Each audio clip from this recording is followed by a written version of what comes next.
Hello everyone, I am Sangeeta Dwivedi, Assistant Professor of Modern Institute of Pharmaceutical Sciences Indore. Today we will learn about cell signaling, that is cell communication, and cell signaling is required for cells to grow and work normally. Typically, various cells communicate by using various chemicals, hormones, and different types of proteins to secrete them and transfer their message to each other. So, uh, So let's start with the cell signaling. It is a way to communicate between two cells and it is the basis of development, tissue repair and immunity as well as normal tissue homeostasis. So if error occurs in cellular information processing, these are maybe responsible for diseases such as cancer, autoimmunity disorders and diabetes and so on. By understanding cell signaling disease may be treated effectively and theoretically artificial tissues may also be created. Cells communicate to each other by secreting various chemical signals which are proteins or other molecules. Those produced by sending cell are often secreted from the cell and released into the extracellular space and then uh, bind to a specific target which is present on uh, receiver cell, and they are able to communicate with each other in the form of these chemical signals. So this is the steps in cell signaling. So in the first step, signaling molecule get synthesized. Further, this signaling molecule get released via blood vessels or via in interstitial space.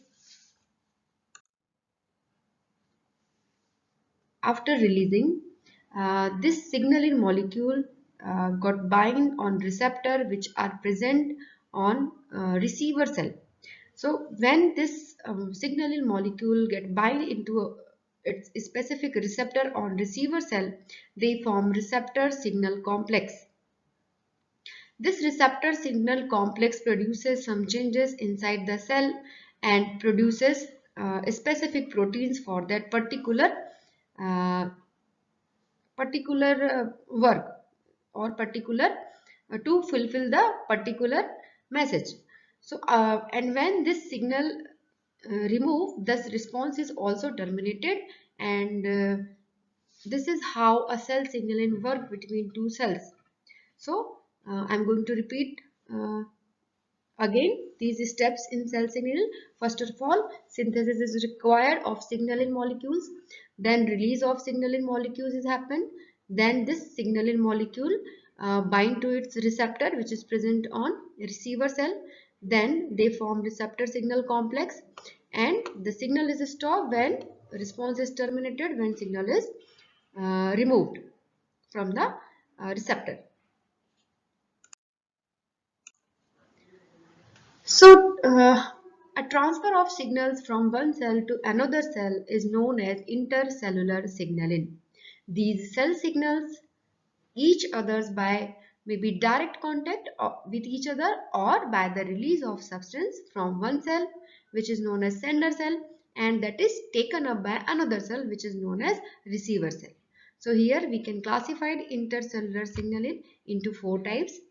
First is paracrine signaling, then autocrine signaling, then endocrine signaling, and fourth one is juxtacrine signaling. So autocrine signaling is in this type of signaling, a cell signals to itself. Yes, cell send signals to itself. Releases a ligand that bind to receptors on its own surface. So in the type of autocrine signaling, cell releases, here you can understand, cell releases its ligands which binds to the receptor, and those receptors are present on the surface of that particular cell surface only. So that is why it is known as autocrine signaling. Auto means self. So in this type of signaling, cell send messages to itself. Yes. So this may seem like an odd thing for a cell to do, but autocrine signaling plays an important role in many processes. For instance, autocrine signaling is important during development, helping cells taken on and reinforce their correct identities. From a medical standpoint, autocrine signaling is important in cancer and is thought to play a key role in metastasis also. Various cytokine and growth factors are showing autocrine signaling in human body. So next signaling is endocrine signaling. In this type of signaling, signals are produced by specialized cells and then released into the bloodstream. This blood carries these signals to the target cell in distant parts of the body.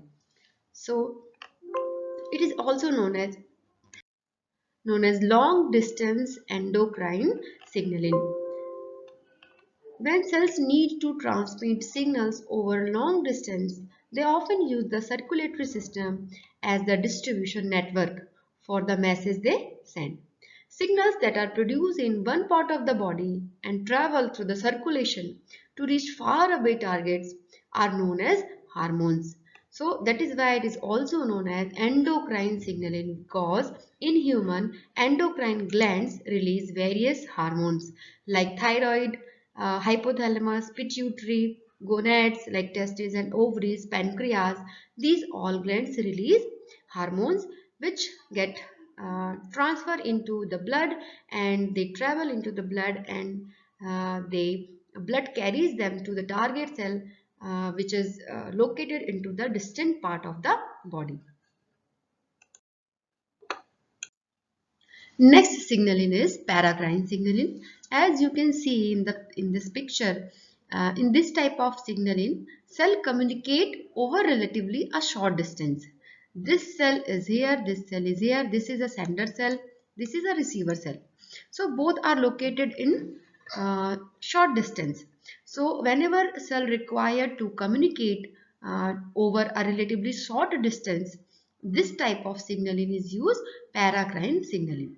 Uh, One unique example of paracrine signaling is synaptic signaling, in which nerve cells transmit signals over synapse in the form of neurotransmitters.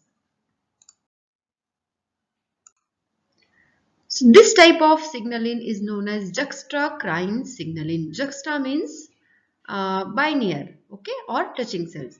So this is capable to affecting either the emitting cell or cell immediately adjacent to center cell. It is also known as contact dependent cell signaling because it happens when the cells are very much adjacent to each other, or these are also known as touching cells. So they transmitted their signal along with the plasma membrane by a protein or lipid components integral to the membrane. Like this is a sender cell, this is a receiver cell, and they both are in direct contact, and this send the signals which bind to the receptor which is present on the surface of this nearby cell. So let's come to the point of significance of cell signaling. Why it is very much important to cells. So it is a basic for prokaryotic and eukaryotic life. For normal functioning, coordination of every signaling pathway is very much important. If signaling pathways get altered, they may definitely lead to some kind of diseases and disorders. So defect can be in any component of signaling, in any component, not to the whole pathway. If any component of signaling get affected, get defected, it ultimately leading to the disease development. So cell signaling is a very much important area for drug discovery research. So this is all for today. Thank you so much.